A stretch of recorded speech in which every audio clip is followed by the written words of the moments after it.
जी हाँ, ब्रेक से पहले हम आपको बता रहे थे कि कैसे अरविंद केजरीवाल ने नरेंद्र मोदी पर मौन रहने का आरोप लगाया, खुली चिट्ठी लिखी है।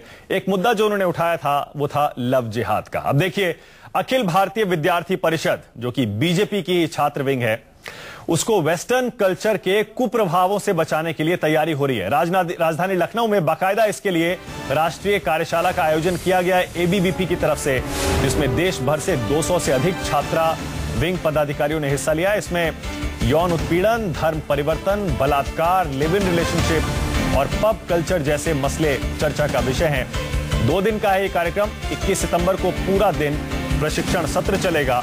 लेकिन अहम बात यह है कि इसमें एबीवीपी के regional organisation secretary Dharmpal Singh UP Uttarakhand के, उन्होंने कहा है कि इसमें लव जिहाद का मुद्दा भी उठाया जाएगा एबीवीपी के इस कार्यक्रम में। तो हमारे साथ बीजेपी से सुधांशु मित्तल जी तो है ही, कांग्रेस से अखिलेश प्रताप सिंह है, आम आदमी पार्टी से आशुतोष है। इनसे इस पर भी बात करेंगे। पहले जरा सुन लेते हैं आखिर क्या तैयारी हो रही है एबीवीपी की लखनऊ में। विद्यार्थी परिषद की 200 छात्राएं यहाँ पर हैं। सभी स्टेट से यहाँ छात्राएं आई हैं।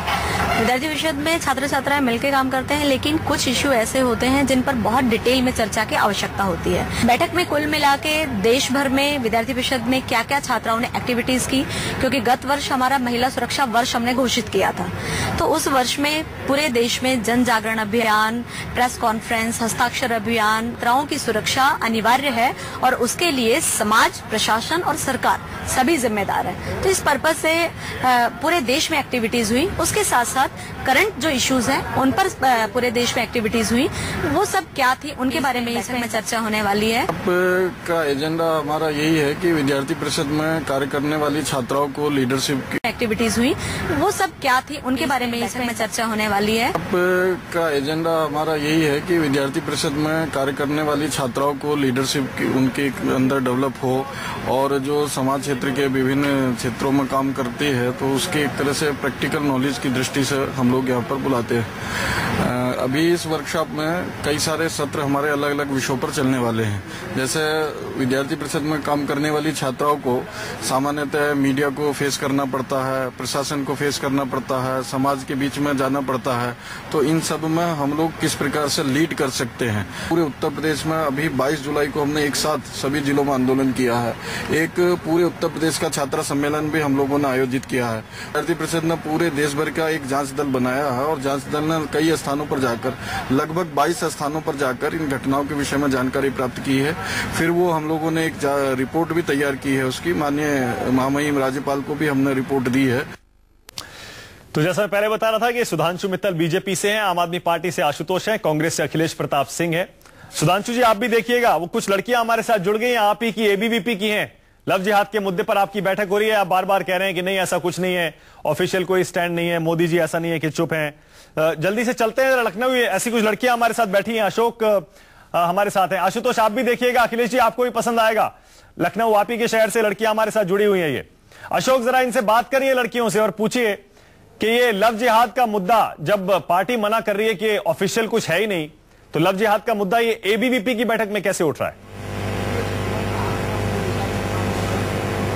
जो बिल्कुल मैं आपको बताऊं, इस समय लखनऊ में जो पारा इलाका है वहां पर यह कार्यक्रम आयोजित किया जा रहा है और देश से तकरीबन 200 छात्राएं इस बैठक में शामिल हुई हैं। वो हमारे साथ कुछ लड़कियां उनके रिप्रेजेंटेटिव के रूप में मौजूद हैं। उनसे हम पूछेंगे कि आखिरकार क्या मुद्दे आज होने वाले हैं। मैडम, मुझे बताइए कि लव जिहाद का मुद्दा क्यों बन गया?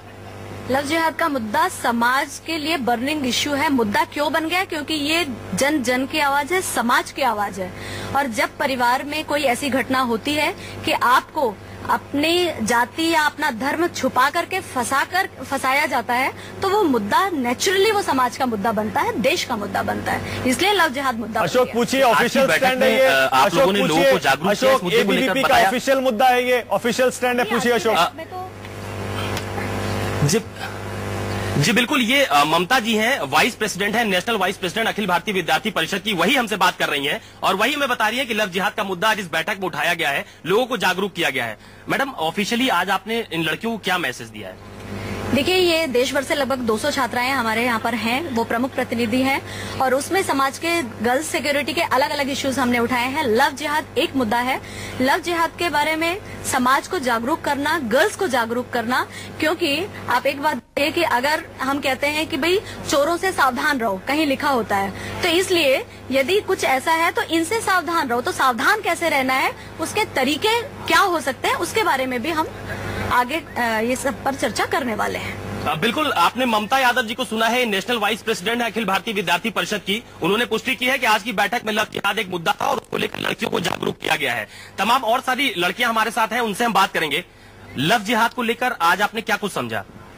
बस यही समझा है कि किस तरह से कई जो दूसरे कास्ट के लोग हैं वो आगे आ रहे हैं, अपना पूरा वेश बदल करके लड़कियों को गुमराह कर रहे हैं और उनके साथ बहुत अन्याय हो रहा है हमारे देश के अंदर। तो ये हमारे देश के लिए एक बहुत बड़ी समस्या है और बहुत बड़ा मुद्दा है। तो इसको लेकर बहुत कड़ी से कड़ी मतलब हर स्टेप्स लिए जा रहे हैं, एक अवेयरनेस फैलाई जा रही है। अशोक, जो भी गर्ल्स आ रही हैं यहाँ पे, अशोक, इनसे जरा ये पूछिए, मोदी जी ने कल जो बयान दिया है, अशोक, मोदी जी ने कहा है मुस्लिम राष्ट्रभक्त हैं, देश के लिए जिएंगे, देश के लिए मरेंगे, इनसे जरा ये पूछिए इस बयान पर इनका क्या कहना है? आप मुझे बताइए, नरेंद्र मोदी जी ने कहा है कि मुस्लिम राष्ट्रभक्त हैं, देश के लिए जिएंगे, देश के लिए मरेंगे। आपको क्या लगता है, क्या कहना है आपका इस पर? देखिए, हम किसी कास्ट के हर व्यक्ति के ऊपर सवाल नहीं खड़ा कर सकते हैं, है ना, कि 90% लोग की कहेंगे, अगर हम कहें कि मुस्लिम्स में सभी लोग देशभक्त हैं या सभी लोग देशभक्त नहीं हैं, तो इस पर हम कुछ कह नहीं पाएंगे, क्योंकि ये एक अदर कास्ट का मुद्दा नहीं है। क्योंकि हम अदर कास्टेज में भी देखते हैं कि बहुत से ऐसे लोग आते हैं जो देश के हित के लिए नहीं सोचते हैं या फिर समाज के हित के लिए नहीं सोचते। अशोक, आप मुझे बताइए, नरेंद्र मोदी जी ने कहा है कि देश के मुसलमान भी देश के लिए काम करेंगे। जी हाँ, मैं कह रहा हूं जो पदाधिकारी हैं, सीनियर नेता एबीवीपी के, उनसे पूछिए कि ये ऐसा तो नहीं है कि अलग अलग रुख सामने आ रहा है। मोदी जी कुछ और कह रहे हैं और बीजेपी के योगी आदित्यनाथ और एबीवीपी जो कह रहे हैं वो अलग है लव जिहाद पर। ममता जी हमारे साथ हैं, नेशनल वाइस प्रेसिडेंट हैं। ममता जी, मुझे ये बताइए, नरेंद्र मोदी जी कह रहे हैं कि देश के मुसलमान राष्ट्रभक्त हैं, देश के लिए जिएंगे, देश के लिए मरेंगे। योगी आदित्यनाथ बीजेपी के लीडर हैं, उनके अलग बयान सामने आते हैं। मोदी जी इस तरह का बयान कह रहे हैं, आप लोग लव जिहाद को मुद्दा बना रहे हैं। इतना अलग अलग वर्जन क्यों है सबका? मुझे लगता है कि देश के प्रधानमंत्री होने के नाते उनका जो वक्तव्य है वो सही है, लेकिन किसी भी धर्म में, किसी भी जाति में आप कहें कि 100% लोग देश के लिए काम करने वाले ही है, ऐसा होता नहीं है। दूसरी बात, आपने योगी जी की बात कही, बीजेपी का अपना स्टैंड है, बीजेपी क्या कर रही है उस पर हमारा कहना नहीं है, लेकिन विद्यार्थी परिषद क्योंकि वो स्टूडेंट्स के बीच में काम करता है, तो हमारा ये मुद्दा है कि गर्ल्स जिस तरह से ऐसे मोह पाश में फंस रही हैं, उनको गलत नाम से, गलत जानकारी से उनको फंसाया जा रहा है, उसके लिए निश्चित हम प्रतीकात्मक और निश्चित रूप से हम अवेयर करेंगे। उसके लिए ठीक है अशोक, बहुत जैसे हमने कहा, अशोक बहुत क्लियर पॉइंट है, उनको रोकिए। अशोक हमारे साथ मेहमान है, उनसे कोई कमेंट पर इस पर जरूर लूंगा। जाहिर है सब सुन रहे थे। अशोक एक सेकंड में आता हूं आपके पास। सुधांशु जी पहले आप बोलिएगा। सुधांशु जी, मोदी जी कुछ और कह रहे हैं, एबीवीपी की जो आपकी पदाधिकारी बैठी है वो कुछ और कह रही हैं। सुधांशु जी, पहली बात मानस जी, मैं आपको जरा करेक्ट कर दूं। अखिल भारतीय विद्यार्थी परिषद भारतीय जनता पार्टी का अंग नहीं है, ये कृपया समझ लीजिए। ये हमारा विद्यार्थी संगठन नहीं है, ये कृपया समझ लीजिए। इसलिए ये कह के कि भारतीय जनता पार्टी का विद्यार्थी संगठन अखिल भारतीय विद्यार्थी परिषद ये कह रहा है, ये गलत है, ये फैक्चुअली गलत है और कृपया हमें जो है उसके लिए कटघरे पे खड़ा करने की जरूरत नहीं है, पहली बात। दूसरी बात, आपने जो इनकी बातें सुनी, इसमें उनकी बैठक के सारे विषय आपने सुन लिए, उसमें क्या गलत बात हो रही है ये बता दीजिए मुझे आप। कोई जना बहला रहा है, अगर फुसला रहा है, उसके बारे में वो अपना चिंतन करे कि नाम बदल के कोई कर रहा है। आपने उनसे पूछा कि जब मोदी जी ने ये कहा कि इस देश का मुसलमान राष्ट्रभक्त है और वो देश के साथ खड़ा हुआ है, तो उन्होंने क्या कहा? उन्होंने मना करा क्या उस बात को? उन्होंने कहा ठीक है। उन्होंने कहा हर जाति हर धर्म में लोग खराब होते हैं, इसके मतलब जाति और धर्म को अच्छा सुधांशु जी, ठीक है सुधांशु जी, अच्छी चीज अगर कोई बोल रहा है तो आप उसके लिए कटघरे में खड़ा करने की कोशिश कर रहे हैं। आप उस बयान को अपनी तरह से देख रहे हैं और एबीवीपी को आप बीजेपी से अलग कर रहे हैं टेक्निकली। बताइए उसमें क्या गलत? नहीं ठीक है, उसमें क्या गलत? अच्छा ठीक है, एक सेकंड आशुतोष, जल्दी से, आपने भी सुना एबीवीपी की ये लड़कियां क्या कह रही थी? आशुतोष, जाहिर है जो आप बात कह रहे हैं बिल्कुल उसी तरह की बात सुन रहे हैं आप वहां से। देखिए दिक्कत इस बात को लेकर ये कि बीजेपी और आरएसएस के नेताओं में इतनी हिम्मत नहीं जो खुलकर कह सकें कि एबीवीपी उनका एक छात्र संगठन है। अभी दिल्ली के अंदर जब चारों सीटों पर जीत गए तो पूरी बीजेपी बम थी, आरएसएस बम थी। इन लोगों ने कहा था कि नरेंद्र मोदी की लहर की वजह से वो जीते हैं। तो पहली बात मुझे लगता है इतनी क्लैरिटी होनी चाहिए, कोई ग्लानि नहीं होनी चाहिए। न बीजेपी के नेता से राम मंदिर का मसला है, मस्जिद गिरा दी, लेकिन आज तक इनके अंदर हिम्मत नहीं जो कह सके कि हमने मस्जिद गिराई, क्योंकि ये डरते हैं, कानून से डरते हैं, इनके अंदर कन्विक्शन ऑफ करेज नहीं है। ये मानिए इस बात को।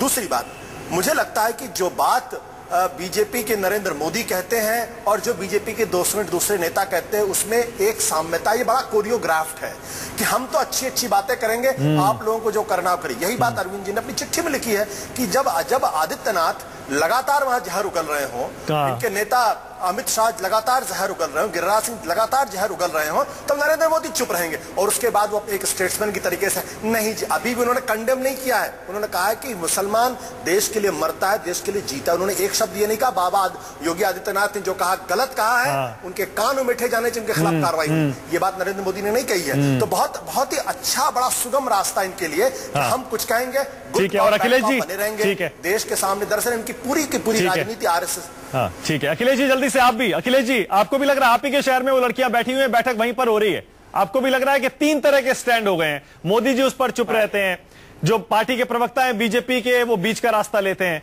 और जो बाकी कुछ नेता हैं वो कट्टर रवैया अपनाते हैं।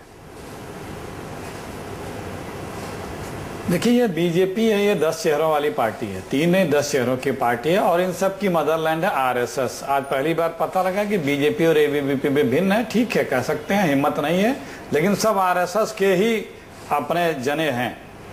दूसरी बात, हंसी आती है बीजेपी के इन 10 शहरों के बीच में देखते हुए कि जब इनके इंटरेस्टिंग सब्जेक्ट जिहाद शब्द टाइप की चीज आती है तो ये महिलाओं के प्रति बड़े जागरूक हो जाते हैं, सतर्क हो जाते हैं, लेकिन इनकी कभी भी महिलाओं के प्रति सहानुभूति नहीं रही। आरएसएस नहीं चाहता है कि महिलाओं को वोटिंग राइट हो। चाहे इनके आरएसएस प्रमुख के वक्तव्य देख लें, जेटली जी के वक्तव्य देख लें, और आप उमा भारती जी के देख लें, भाजपा के तमाम नेताओं के महिलाओं के प्रति विचार, वक्तव्य और उनकी भाषा देख लें, तब इन्हें महिलाओं और लड़कियों से स्नेह नहीं होता है। लेकिन जब इनके इंटरेस्ट की बात आती है तो इन्हें उसमें इंटरेस्ट होता है, इसलिए कूद पड़ते हैं। तीसरी बात, इस देश के माइनॉरिटीज को ये मोदी जी का सर्टिफिकेट नहीं चाहिए कि वो देशभक्त है कि नहीं है। सर्टिफिकेट मोदी जी आपकी और आपकी पार्टी का इस देश को चाहिए कि आप कितने कमिटेड हैं इनके लिए। अतीत के अपने भाषा और व्याकरण पे आप क्या अफसोस करते हैं, भविष्य के लिए आप क्या आश्वासन देते हैं और कौन सा ऐसा कदम उठाते हैं कि आप पे ये लोग और बाकी हिंदुस्तान के लोग यकीन कर सकें। चलिए एक छोटा सा ब्रेक लेना पड़ेगा। सुधांशु जी, मुझे पता है आप बेताब है जवाब देने के लिए, एक छोटा सा ब्रेक फिर से लेना पड़ेगा, फौरन लौट रहे हैं, देखते रहिए News 24।